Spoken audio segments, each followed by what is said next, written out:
This is Matthew Betley, and you should be watching the Crew Reviews.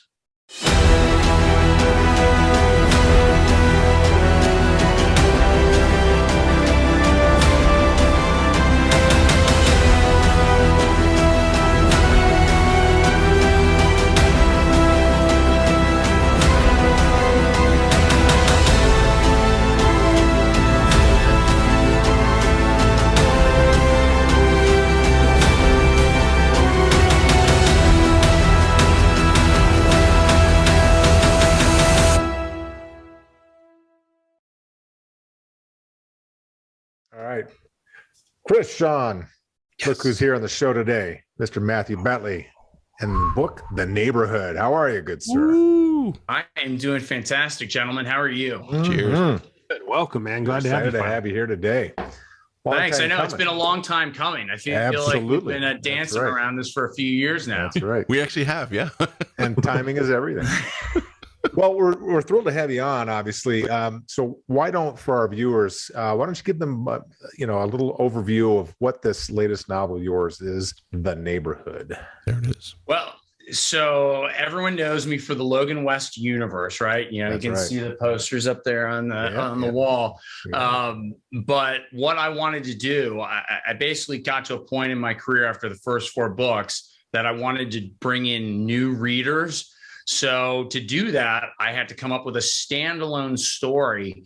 And for this, I wanted to kind of shift a little bit away from the traditional geopolitical military action thriller that I'm known for and write a more condensed, contained story that feels like a Matthew Betley thriller, reads like a Matthew Betley thriller, and basically just takes the audience on a very intense, relentless, emotional, gut-wrenching roller coaster ride. And, basically to tell people, this is what I'm all about.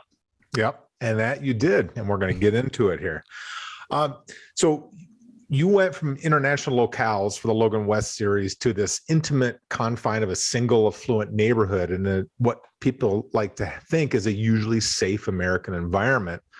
And so how did that 180 swing change, if any, on how you wrote the latest novel? Did you have to take pacing into consideration by sticking to one spot there? For the novel, I didn't take pacing into consideration other than once it starts, it doesn't stop until the final pages are turned.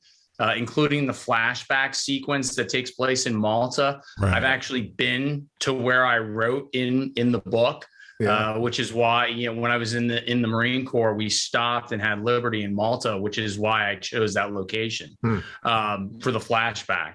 But no, it was, I wanted to see what I could do in a very close quarter environment, like a gated community. How I actually got the idea. Where I live in a nice, upper middle class neighborhood. And every year we have the Toys for Tots drive, and the fire engine will come and collect the toys, and everybody goes out at, 8 or 9 o'clock at night. And while I was looking around at all these people gathering, I literally thought to myself, and this was like 4 or 5 years ago, I thought, what if these guys were actually bad guys and wanted to hold us hostage? And that's literally how the story was born. That's such a thriller mind, by the way. Too, yeah. Yeah. Authors always take a look at a situation and go, you know what? How can I make this worse? Story, yeah. Put people in a really bad position. Yeah. Hey guys, I'm gonna hit the light switch real quick. Can I take Go ahead. 2 seconds? Do it. Yeah. I can still talk, and let's see if that's better or if that's too dark. No, you were fine before. Was it better before or better now? Better before. Okay. I can never tell on these stupid cameras. I did not get an AV minor in high school or college. You weren't bad enough. Well, Matt, when we've been friends for a while now, and we talk on the phone, and I've told you, and I've told other people, you write some of the most intense, action-packed fighting scenes of any thriller author out there. Yeah. And I like with my own writing, I try to replicate it because it's really good. And someone who hasn't read any of your Logan West stuff, or when they pick up The Neighborhood, they'll actually see that. But I'm curious if that ability to write so visually, if that comes naturally to you, or if it was something you had to learn and put in some serious effort to perfect. You already know this answer, and I know people who hate me for it. You know, the politically correct is that I agonize over it, and I have to I have to do some sort of locust position to get into the right mindset. But the reality is that I am a very visual writer. I actually do not think of myself as a writer. I sit down at my computer, I put on earbuds, I listen to scores from some of the best thriller movies out there, and I literally see the action in my head. That's what I do. I see it, I hear it, I hear the dialogue, and I feel the emotion, and I feel like I'm more like a scribe more than a writer. The story's already usually mostly crafted in my head before I sit down and write anyway. So all I'm doing is just pouring it onto digital paper, and I'm very fortunate because it's just the way that I process things. Do you have to go? Well, I'm curious. Do you go like your first go around? I know your process because we've talked about it on how you write your stories, and it's very similar to me where you write and you actually go back a little bit and you edit and you write and you edit. So when you get your first draft, it's usually pretty damn good. But do you find yourself tweaking those action scenes? I know you said you visualize. Do you tweak them and go, this would be better if he stabs him in the face or shoots him instead of stabs him? I mean, do you do those? Do you agonize over those things? I do not. So once I've committed to something, there's only one scene I can think of where I actually, like an actual movie, it played out differently as I was writing than what I had thought of beforehand.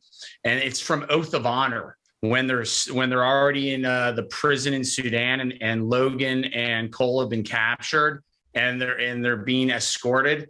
I was going to have them break out of that prison like once they get to the boxing arena. It was like straight out of Escape from New York. Yeah. And instead, as they were being escorted out of the jail cell, all of a sudden I said, these guys are like Sudanese, like criminals, screw it. And I immediately changed as I was writing. I had them disarm the guys, take the AKs and break out and then storm the center of the prison. So but that's the only time where I've ever actually changed something as I was writing what I had planned to already write ahead of time. And that's include, and I mean that out of 5 full-length thrillers and novella and 3.5 screenplays. No shit, dude. That's awesome. Dang.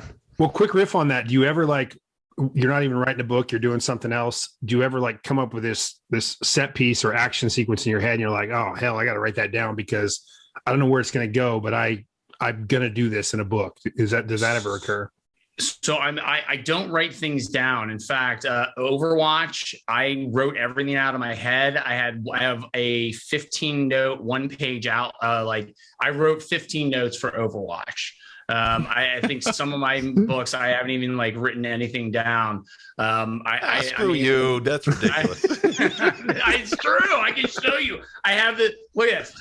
I bought this, and I'm very fortunate. I become friends with the creator of Gears of War, Cliff Bleszinski. Nice, cool. I bought this journal, Mm-hmm. and in fact, he's reading an advanced copy as we speak. But I bought this journal when I decided to be a writer in 2010. Here is like it watermarks where I spilled shit all over it. Here is like, that's book 2. Those are all my notes for Oath of Honor. So you don't believe me? This is the final tally of the number of word count for Overwatch. So that's about it. Wow. Keeps it all locked up in here, dude. I love it. I do. It's now obviously the way I work though is I come up with an idea and then I obsess on it. And for a story, I'll think about it for months and I'll just keep obsessed. I'll get to the point where I physically can't. It's a physical compulsion and I got to start. And then once I'm off to the races, I'm off to the races. Yeah. Wow. Well, we have a ton of readers that watch the show, but we also have a ton of writers. So some of our questions are kind of delve from the writer's point, including this one. Sure. We've been talking about the action, and as Chris mentioned, we have all long praised your gift for action. The kinetic elements of your novels have been a cut above the vast majority of the books in this genre for a long time. Wow. But your readers also love the gallows humor you employ, and it definitely made the jump from your Logan West books to the Zach Chambers. How conscious are you of infusing that element in the story? And what I mean by that is it a situation where you look for opportunities to add levity, or is it wholly organic to the characters and how they react to the circumstances?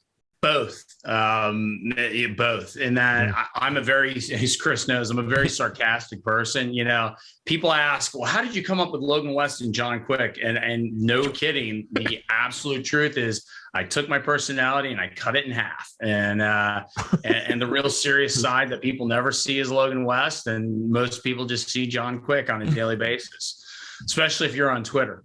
that is the holds hard. But yeah, so I'm always looking for those sarcastic moments. And as a Marine, I mean, that's built into who we are. It's like our DNA. If you're not giving each other grief, then there's usually something wrong. Yeah, that's so true. It's funny that the follow-up to that was going to be, when you were on active duty, was humor, would you call it a part of, I mean, I know it was a part of who you are as a Marine, but was it also kind of a coping mechanism when you see the worst shit humanity has to offer, to be able to find this sort of dark humor in life? Sure. It definitely helps. I mean, sarcasm is just a part, and humor is just a part of that camaraderie. I mean, it really builds that esprit de corps. I don't trust people who don't have a sense of humor, and I've met a few.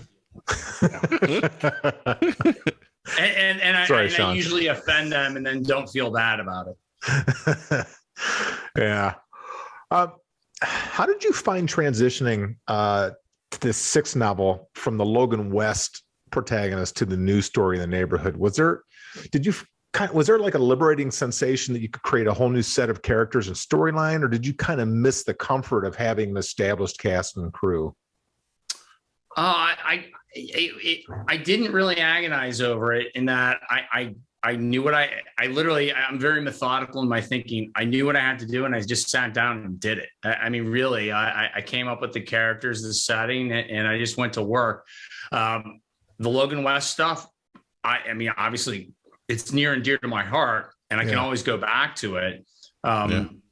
Which is why I wrote Amira, the novella for Amira Cerrone's origin story right before the pandemic, and self-published that on Amazon, and that reads like a full-length novel. It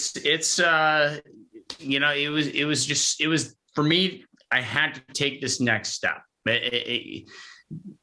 You in this business, unless you're a big name, you're always on the grind. And authors don't like to talk about that. Everyone likes to embellish their career and say, I've sold this and I've done this and I've done that. And I've done fairly well. And I won't say I haven't, but I haven't broken out yet. Not even close compared to where some of these other guys are. And honestly, that frustrates me, especially when I know the quality of book that I'm putting out time after time. Well, what are you doing to deal with that then? I mean, because that can tear you up in a number of different ways. So does that just keep propelling you? I mean, the Marine Corps, it's like there's a wall and my objective's on the other side and I'm going through it, and that's just the way it is. It's really funny. My wife always tells me, she's like, are you ever going to be happy? And I'm like, well, I'm goal oriented and this is my goal. So until I achieve that goal, no. And there's another goal. Really simple. And I have goals now. And until I achieve those goals, I'm not stopping, no matter what obstacle is in my path. But I tell that to a lot of first time writers. Writers always ask, what does it take to get to where you are? And I go, number one, you have to have unbelievably thick skin. You better welcome rejection. You better have a sense of perseverance and determination where nothing can stop you. If you don't have all of those, just quit right now and go home. Because it is that simple. And I know that sounds really harsh, but it's that truth. It's truth. Absolutely truth. But I wonder, people I don't wonder, like Matt, to say that. They won't say that. They'll oh, if you do this and you go to this and you do, Yeah, here's your trophy. it's just not the way reality works. but I wonder, Matt, if you're like me, where it's I have those goals, and when I do reach those goals, as I'm just about to touch that, because I know it's coming and touch that goal, I've already set up this other goal that's past more it, goals. and I'm just like not happy. I got to get there. I got to get to the next part. Yeah. Well, that's just life in general. Life is an evolution. You should always be pushing yourself to be better at whatever you're doing, no matter what. I mean, think about like Tom Brady. He's at how many Super Bowls, right? And yet I guarantee you that guy's not satisfied. It's just crazy, right? Tiger Woods. He's not satisfied. It's just, if you want to be great at something, you just keep doing it until you like are dead or physically can't do it anymore. Right. Yep. Wow. Well, all right. So the Neighborhood is a definite departure from the Logan West series, but the writing is every bit as good. I'd even say it's better. It's better. But as you wrote Zach Chambers, did you ever pause and say to yourself, no, this sounds too much like Logan or John Quick or even Cole Matthews? I did not. I just didn't, because I created their characters. I think they're all unique in their own way. Especially the battle of wills between the main characters being Griffin and Zach. So no, it was just the story evolves in my head, and it becomes organic and dynamic, and it just goes. And I follow the way the story goes that I've already created the framework for it. Right.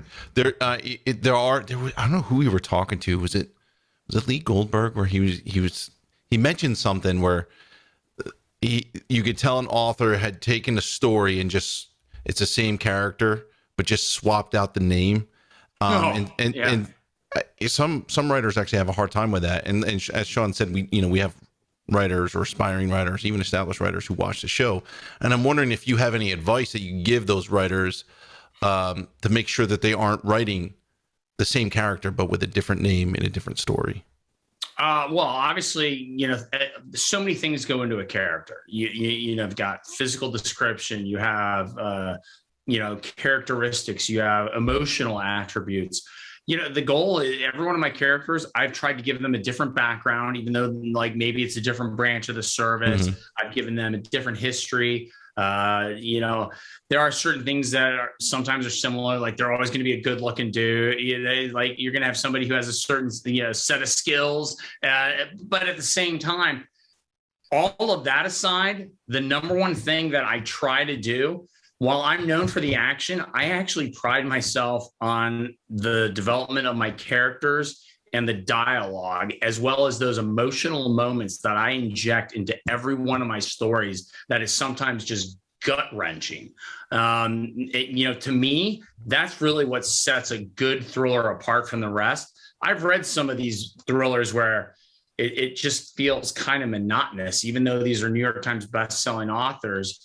And that I don't want to write that. I want the reader to really feel the experience. And that comes from the character. The character has to be relatable, no matter what the character's background is. Yep. And that's the good thing about The Neighborhood is you're in a suburban setting where a lot of this stuff is relatable to everybody who lives in a neighborhood.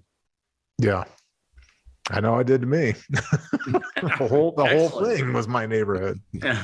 Amen to that. I want to build a little bit on what Mike asked you earlier when he was asking about whether it was liberating to create a new set of characters, but I want to go sort of outside the actual text. How did working with a new editor and a new publisher affect your process, if at all? Did it add any dimensions to what you're writing, reinvigorate you in some way, or basically make you feel like you were sort of back in the comfort zone? Well, what I will tell you is Blackstone is not the typical publisher. I got to say, it's really funny. Once you sign up with them, there's like a waiting period just because the entire team there handles every project in every step of development once that project comes into the queue. So they have been fantastic from the beginning. And I mean, I was intimately involved with the marketing and advertising plan for The Neighborhood. and it's much better than I've had previously, and I'll just say that. So no, it's been very enthusiastic and very positive. They're obviously not a big house, but they're also the oldest audiobook publisher, and now they're putting out. They put out a select list of hardcovers every year, and they put a ton into every one of those. And wow. The Neighborhood will be out in hardcover. Right. Oh, of course. Yeah, absolutely. Yep. And I'm super happy to say, and I taunted him the other day that George Newbern from ABC Scandal, Charlie, my narrator of the Logan West books, he's back for the Neighborhood. There you go, dude. That's awesome. Nice. Yeah, he's fantastic. They actually gave me a sampling of 4. I told them, and one was like world famous. The other 2 were world famous narrators, but George still won the day. And I was very honest about it. Are you the one that gets to pick that, or is it Blackstone? Yeah. Okay. They left it up to me and my agent. My agent agreed. Turns out my agent actually went to college with George, believe it or not. Oh, wow. Small world. Yeah, just a totally coincidence, small world thing. Wow. Well, kind of like living in a neighborhood with a deputy director of the CIA. Well, I'm not asking for a better or worse answer here, but like, was there an adjustment period to working with a new editor at all? Nope, not at all. Nope. In fact, no, there wasn't. The editor was fantastic. And I mean, I literally have nothing but glowing things to say about everything that's transpired so far with Blackstone, which is a good thing for people that work with the authors. That if you want an author to pump out and bust their ass, come out with the best stories, make them feel supported, make them feel like they're part of the team, and don't. Oh yeah, and you don't get that at a big house unless you're one of those big names. Yeah, so that's if just you're a rainmaker, rainmaker, it's a difference. Yeah, exactly. Yeah, no, in fact, it's funny. What I'm telling you guys is what was told to me by 3 of the other authors there. And you know all their names, but I won't say them. But that's what I was told about Blackstone. And it was absolutely true. It's why it's really funny. I fired my agent the week I finished this book. And then I, without an agent, approached the head of Blackstone directly. Yeah. On my own. And then I got a new agent after that. I was like, screw it. So I'm just going. Sometimes you just got to go for it, man. This is a very Marine Corps thing to do. And I imagine it was probably ezy to get another agent when you're like, so I just made this deal with Blackstone, and all I need you to do is would you like 15%? Yeah, take 15%. Well, Matt, I want to ask you something a little more close to home for you. That you've been very candid about your health complications surrounding the burn pit issues facing not only yourself but thousands of service members exposed to all these toxic byproducts. And you've been kind of on the forefront of that in social media in terms of what I've been seeing. So where do you see the government the current stand on changing the practices to maybe better protect the current and future war fighters and take care of the people like yourself who've been really affected greatly by this whole issue? It seems like something like this happens every generation. Right. They keep saying the burn pits is our generation's Agent Orange. Agent Orange, yeah. And so it's really funny in a very not funny way. Right. I came back from Fallujah from 2006 to 2007, a ripped 35-year-old Marine captain. I started getting sick within a month. For 2.5 years, I started coughing up crap. I got like pneumonia for 2 weeks. I'd never had pneumonia in my life. I'm like, what's going on? Yeah. It took them 2.5 years until somebody from the VA, a pulmonologist, said, yeah, you suffered, lung damage from whatever you inhaled in Fallujah. Of course, conveniently, they told me that a year after I had already separated from the Marine Corps, so I couldn't be medically retired. And so my health kind of just, as I describe it to people, anytime I get sick, I get this horrible reactive airway disease where I'm coughing up stuff. I can't talk. I have to take inhalers, prednisone, and it happens several times a year. I just got over 2 of the worst flare-ups I've ever had in my life that started mid-March. I still don't have my voice back completely, believe it or not. And it was just awful. But the best part about it, again, in a non-funny way, is that I didn't realize, but my lung damage that they diagnosed wasn't being covered in my disability claim. So of course, me being who I am, I filed a supplemental claim. I basically followed everything they told me for an entire year. And every time it would progress a month later, I would then be told what I was told was wrong. So from 2017 to 2018, I wrote a series of national columns about it. I went on Fox News on Dana Perino's show in her studios in New York City. I started raising awareness to this issue. I was working with Burn Pits 360, the group that before they went out and got Jon Stewart. In fact, I was told by his best friend that, like, no shit, a few weeks ago, that they should have a signed bill sometime this summer.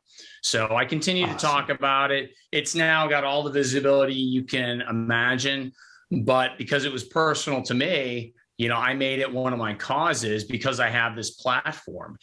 Because you've got a couple 100,000 vets who don't have the tenacity, the resources, the will to see it through the way that I did. Yeah. And it took them 15 months to unscrew it until I finally got my lung damage covered. Wow. And yet I'll be dealing with it for the rest of my life. Yeah. It's a never ending issue for you. No, it's not. It pisses me off. I will say, and I wrote this huge thread, I don't know if anybody saw it on Facebook and on Twitter 3 weeks ago today. I got, along with the lung damage, I came back with a eustachian tube dysfunction. Yeah. Now you're talking to somebody who jumped out of planes at 12,000 feet, did mountain warfare survival at 12,000 feet. And now I drive over the mountains in Maryland and my head wants to explode. I can't go underwater. So 3 weeks ago, I went and had what's called a eustachian tube balloon dilation. They knock you out for less than 30 minutes. They insert these long balloons and blow them up. They blow them up for 3 minutes or 2 minutes to 12 times the level of the atmosphere, causes them to scar open in about another 3 weeks. And then I should be able to fly again. And when I get sick, my ears shouldn't close. And, it's like 90% effective. So I'm hoping that that helps. What a bunch of crazy shit. I mean, you never know. And you talk about it, but if you were to look at you, Matt, you would never know that you face these things and they're debilitating. Like you can't go on an airplane. Like you really can't travel. I mean, you could, but it would be very painful. And there's so many people walking around with that similar.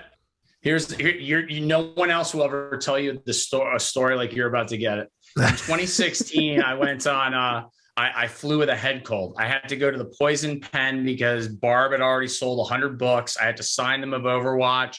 I was on the ground for less than 24 hours. I had a head cold at the time. My neighbor at the time was and you can't fly. It's like your head's going to explode. I'm like, I got to fly. And he's like, take Afrin, take Motrin. I took all that stuff. On the flight there, I'm just miserable, but my ears weren't shutting. So then I read about these things and the turnaround was so quick that my ears didn't get a chance to adjust. And I read about these things called earplanes earplugs. They're these little ceramic filters. They're supposed to help pressurize as you're ascending. Yeah. So we're at about 20,000 feet. I'm like, God, this isn't bad.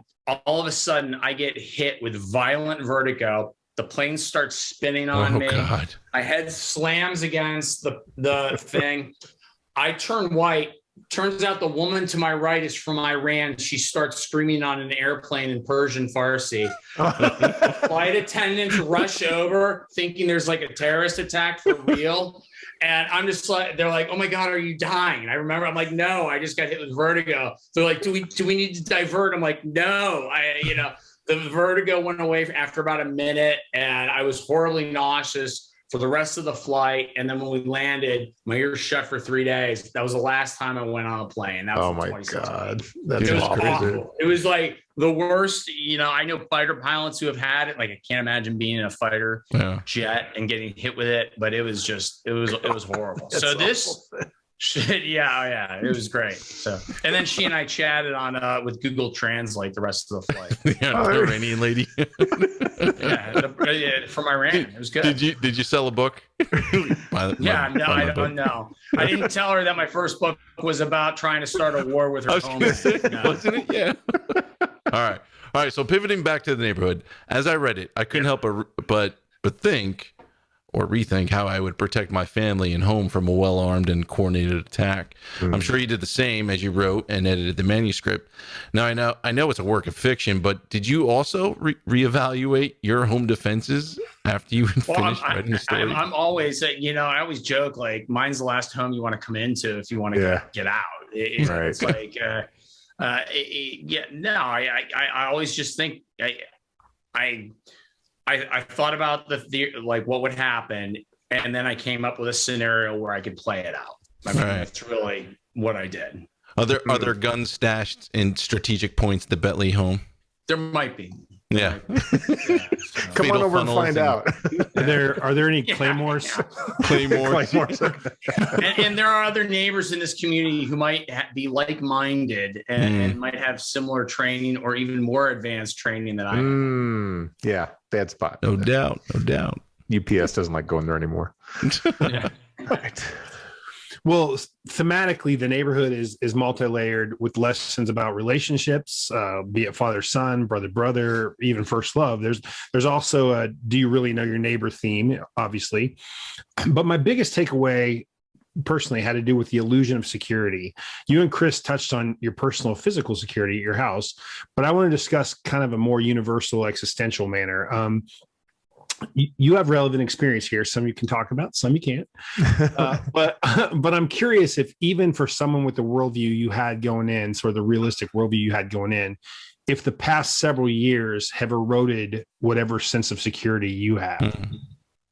Well, in general, yeah. Look what's happening with the Supreme Court this week when people can go and protest outside, regardless of what your opinion is. Yeah. And that's not what I'm commenting on. But when someone can go and protest outside their house and violate noise ordinances and terrify the neighbor's kids so that they can't put their kids to bed, and they're allowed to do it. Yeah, there's really no sense of security left in this country. And it's horrifying to think, because if it can happen to a Supreme Court justice, it can happen to anyone. I mean, it really can. And it's unthinkable that we're in this position in this country. Yeah, I actually think it's a federal law. Like the federal law. Yeah, it might be. But remember, this government only likes to, enforce federal laws selectively. So, did I say that out loud? Well, let's say it's not a surprise, Matthew Betley. Yeah. All right. Anything more you want to tell us about the neighborhood that we haven't touched on yet? Because it really seemed to. I don't know. It hit home for me for all the reasons we've discussed today. But is there any other link that we're missing here as readers that maybe we should take away from this story? No, I wrote this story really because I wanted to bring in readers, new readers to my writing, and I wanted to do it in a way that was relatable and intense and kind of relentless, and say, hey, this is who I am. Once you sign up, you're in it until it's over. Yeah, come with me. But yeah, no, I really, I just want, more than anything, I just want to tell a great story and entertain people at the same time while bringing a level of authenticity to every one of my stories. Yeah. So when I will say, Sean, to an earlier question, every one of my thrillers, and I pick Rules of War, which has more insane action sequences than any of my books. Yeah. You've got animal attacks, a train wreck, an earthquake, you've got drone swarms. And I think about that book, and every one of those things is very realistic in its own way. Yeah. And when I write those sequences, you've got the mountaintop hotel that was abandoned. I mean, the cable cars. The Russians on the cable cars. Yeah. Everything I think about is if I were to make this a movie, it would not be done with CGI. It would be done with practical effects, the way J.J. Abrams makes movies. Hey, so we've tried to get you. It's just scheduling wise. It's like we were like ships passing the night trying to get you on the show. Either our schedule wasn't good, your schedule wasn't good. And I resent you all for it. Yeah, you should. Definitely should. You should. But you brought up the cable car incident, and I was looking back See, unlike you, I write notes. I just have to, just because I'm like scatterbrained. I got I got a million different things going on. And I had a question about rules of war, where I was wondering if Matt Betley was in that situation, that cable car, and he has to save the I forget his name, the Russian guy, before the cable car falls. Would you have done it? Would you have actually put your hand out and saved him? Yeah, I would have tried. I would have at least tried, because there are ways to there are ways to kill people in war, and then there are ways to let people die. And I actually have something similar like that happen in the Neighborhood. If you remember, towards the end. I don't give any spoilers away. But yes. Censored. We want people to read. What can you tell us about what's coming up next? We've got The Neighborhood now, and of course, we know all good authors have a million other things cooking well in advance of the interview. So, what can you tell us? And none of those things you can, but what can you tell us about what's coming up next? The things I can tell you is I actually spent the last year writing 2.5 screenplays, and The Neighborhood for like 2 years we've had, and this is what I'm super excited about. We've had an A-list producer, like one of the best in the business. And we have been trying to get a package together. And in Hollywood, as Sean knows, a package is a director, a screenwriter, a producer. Yep. You get those together, you go to the studio, you get a big deal. So we actually got this like amazing, super rising star female action director. She's been on board for like 8 months. And then we had a screenwriter, a pretty big screenwriter, and the screenwriter got pulled to do a big project, and that happens too. So then, no kidding, not even 12 days ago, my producer, they'd actually read one of my other screenplays. So my agent said, hey, why don't you have Matt adapt? And no kidding, I am now the screenwriter for the adaptation of The Neighborhood. I finished the first draft last night. I found out we actually have other bigger parts, as well as even like one of the world's biggest composers already on board, and other things like. And so I'm the next couple of days I'm editing it, and then it's going to my agent. I'm going to edit one more time, and then it goes to the director and producer, and then, fingers crossed. This is much further than anything previously, even with a signed contract on Overwatch that fell apart. So, this is kind of a big deal. It's a potentially life-altering situation for real, and I'm super excited about it, because I've written other screenplays, but this was this made my third full-length screenplay, and I like I said, I'm a very visual person. So as I wrote this, it was playing out in my head, as the way a movie would. Oh, dude, I'm so stoked for that. That's awesome, man. It's awesome. We're almost there. I think it's going to happen. I believe it's going to happen. I mean, especially with all these parts and all these attachments. But it's Hollywood, anything can happen, as Sean knows. All right, we'll cross all of our fingers. Well, congratulations for surviving the main portion of our interview. Cheers. Now we enter what's called the lightning round, where we try to ruin your career before we get started here. These would be questions that might not be found. I work hard enough at ruining my own career, so don't worry. Well, let's add some fuel to the fire here, folks. Yeah, we'll push you over the ledge. And so, since I'm the host today, I'm going to go first here. And my first question is, how was your ice skating career? Wait, what? My ice skating career? Yeah, how goes your ice skating career? Yeah. Last time I saw you ice skate, some bad things happened. My ice skating career is awesome. Let me see your form. Is it the straight? Best part about my ice skating career is that I actually played intramural hockey in college. I took an advanced hockey course, and then my dumbass went skating, free skate, a couple of years ago. Must have been August or April of 2019, so the year before the pandemic. And of course they didn't have hockey skates, so I put on figure skates, and I'm flying around the rink, and I go to break for the first time, and they had over sharpened the edge of the skate. So when I went to cut and scrape, stuck flipped me immediately because I was hauling. I went into the wall. My wrist, which is straight, was like that. It didn't break through the skin, but it was a compound, basically an internal compound fracture.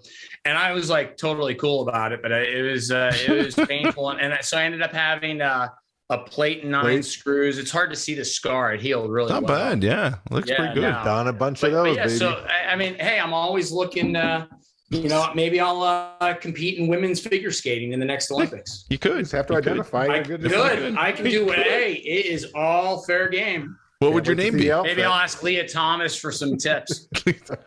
what? Mary Betley. All right. All right. Number 2. I got to preface this. Did you go to Quantico for OCS? I did. Okay. All right. So you and I have a little conversation here. So I was there in 86. How creeped out were you conducting solo night orienteering in the woods in Quantico? Did you guys do that?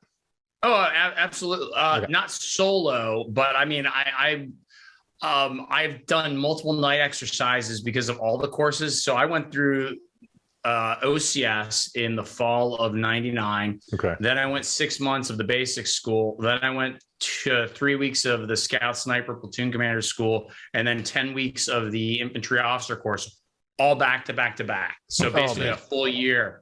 And with no breaks, literally. And I had to leave. I was just telling my wife I had to graduate the basic school a week early with like 4 of my buddies to go right into the Scout Sniper School. But it was I did operate in Quantico once when it was just myself and another guy. And the coolest part about that is I fell off a building, but I landed on the back of on my pack, which had the radio. So it broke my fall, and the radio still worked. And we stumbled in like zero visibility, like 0% illume, into a bunch of turkey vultures, and they attacked us. So that was fucking fantastic too. It was like how was that project. Not made a book? It was like the Blair Witch Project. They were literally circling and flapping around us, and I was like, I'm being killed. That's why animal attacks actually end up a lot in his. They should stories. Film this because I got hung up on barbed wire, and then a snake started crawling up and wrapping up my right leg. Yeah, no.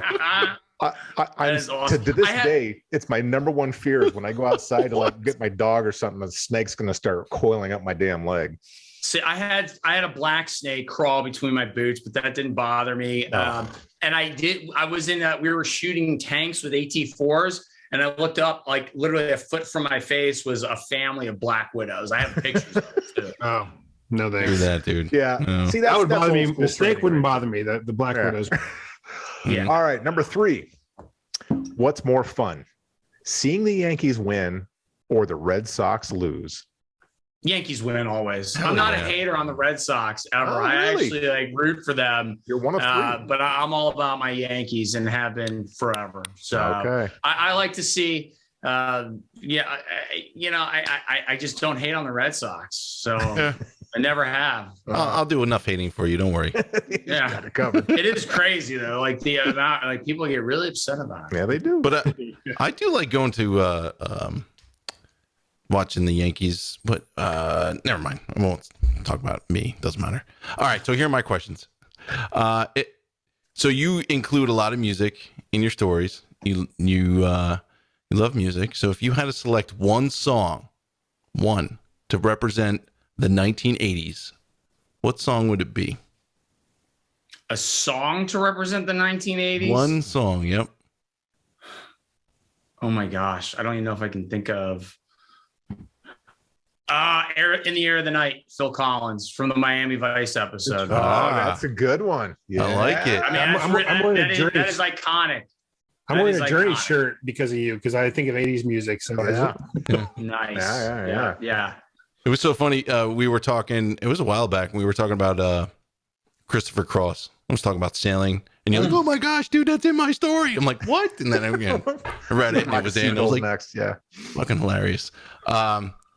If you had, all right, so now let's switch from songs, and we're going to go to, and of course, sorry, my computer. Is that God calling? My computer's, my wife was calling before. Now my niece is calling. Anyway, so here's the question. If you had to select one movie to represent the 90s, what movie would it be? The Rock, hands down. Yeah. Not even The Rock or Armageddon. Either way, it's a Michael Bay movie. I don't care. So, or Braveheart. So those are like the three best movies of the 90s. And Braveheart made me go into the Marine Corps. So, it's like, hey. Okay. All right. The fourth one, who would it would be Pulp Fiction. That's got to be the best one. I like it. I actually love any of those. Yeah, they're all just really likes the good. ball gag scene. Love it. That's all right. All right. Here's my last question. How would Logan West describe Zach Chambers? He would describe him probably. Actually, I know how you would describe him as a fucking CIA wannabe. That's how he would describe him, because Logan's not really fond of the CIA. Amen, dude. That was a softball. Yeah. After what happened to him, he's not exactly fond of that agency. And he would probably call him Bob no matter what his fucking name is. That's a true story, by the way. All those guys that I met when I was in country, they're all named Bob. I was like, are you fucking kidding me? Assholes. Okay. My first question. Better Robin Williams performance, Good Will Hunting or Popeye? Or what was you broke Popeye. up? Popeye. I had some relevance. Good Will Hunting. It is. Had some relevance to the book. Yeah, it does. And I get and the readers will pick up on it, I hope. Okay. Yeah. Shelley Duvall in The Shining or Shelley Duvall as Olive Oil?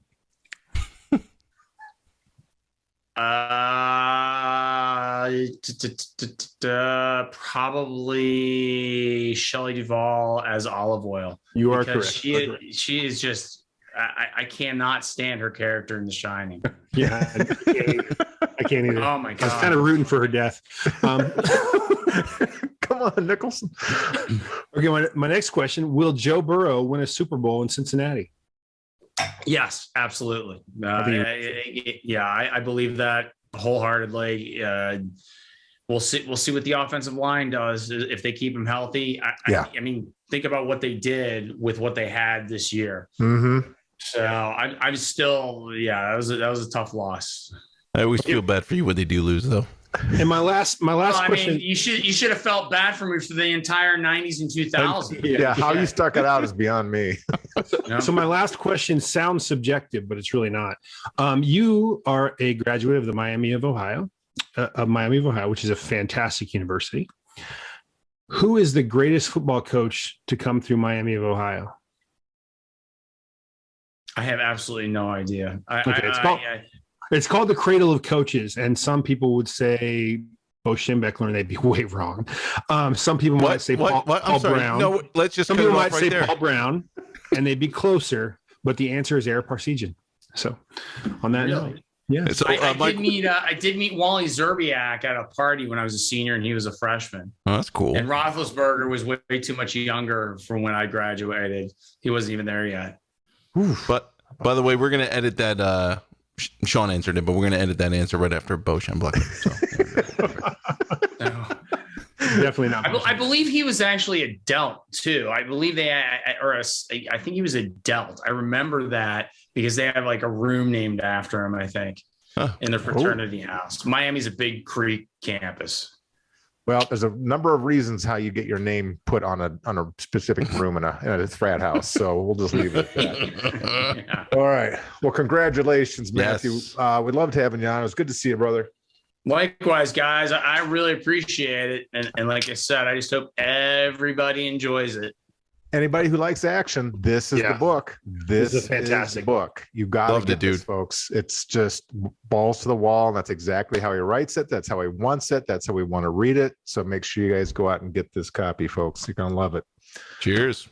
Matthew, good to see you, pal. Cheers. Likewise, guys. Boys, we had Matthew Betley and The Neighborhood on our show today. And not just any neighborhood, a badass neighborhood. With a teddy bear. And a teddy bear just to soften it up and draw you in to the action that unfolds.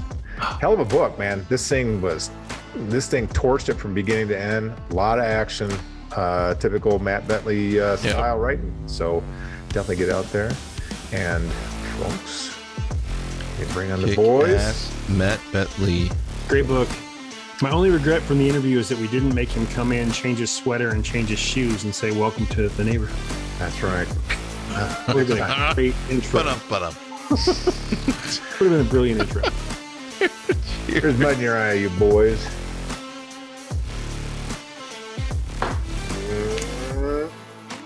Boop.